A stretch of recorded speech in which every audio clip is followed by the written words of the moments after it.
नमस्कार मित्रांनो, प्रॉफिट पैसा पाणीमध्ये तुमचं मनपूर्वक स्वागत आहे.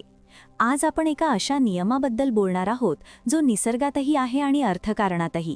तो नियम म्हणजे चक्रवाढ. तुमच्या कष्टाच्या कमाईला अनेक पटींनी वाढवण्याची ही एक अद्भुत जादू आहे. आपलं भविष्य आपल्या आजच्या निर्णयांवर अवलंबून असतं.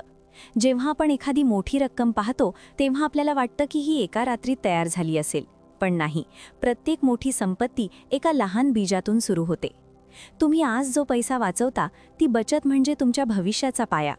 हा पाया मजबूत करायचा असेल तर या बचतीला योग्य जागी पेरणी करावी लागते. त्या पेरणीला वेळेवर मिळालेलं पाणी म्हणजे तिची योग्य वाढ, आणि या वाढीचा सर्वात मोठा आधार म्हणजे चक्रवाढ व्याज. साध्या व्याजात तुम्हाला फक्त तुमच्या मूळ रकमेवर परतावा मिळतो, पण चक्रवाढ व्याजात तुम्हाला तुमच्या मूळ रकमेवर आणि त्यासोबत मिळालेल्या परताव्यावरही पुन्हा परतावा मिळतो. हे सूत्र जरी किचकट वाटत असले तर याचा अर्थ सोपा आहे. तुमच्या कमाईला काम करायला लावा.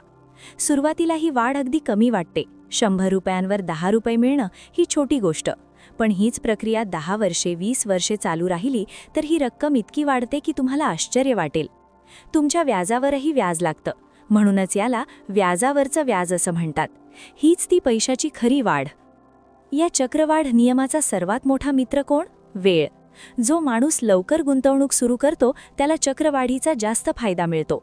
समजा एका व्यक्तीने वयाच्या 25व्या वर्षापासून दरमहा छोटी रक्कम गुंतवली आणि 10 वर्षांनी थांबला. दुसऱ्या व्यक्तीने वयाच्या 35व्या वर्षी दुप्पट रक्कम गुंतवली आणि तो सातत्याने 60 वर्षांपर्यंत गुंतवणूक करत राहिला.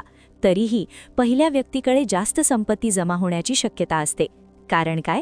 कारण त्याला चक्रवाढीसाठी 10 वर्षांचा अतिरिक्त वेळ मिळाला. वेळेने त्याच्या पैशांवर काम करायला सुरुवात केली. तुमच्या बचतीला काम करायला लावण्यास उशीर करू नका. पण पैसे कुठे गुंतवायचे?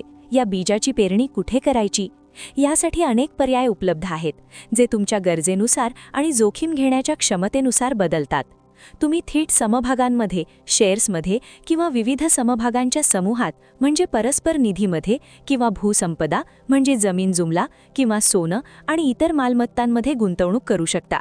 महत्त्वाचं हे नाही की तुम्ही किती पैसे गुंतवता, तर महत्त्वाचं हे आहे की तुम्ही किती लवकर आणि किती सातत्याने गुंतवता. योग्य संशोधन करा, तज्ज्ञांचा सल्ला घ्या आणि आपल्या गरजा समजून घ्या. गुंतवणुकीच्या या प्रवासात चढ उतार येणारच. कधी बाजारात तेजी असेल तर कधी मंदी, पण चक्रवाढीचा नियम सांगतो बाजार रोज पहा पण गुंतवणूक दीर्घकाळासाठी ठेवा.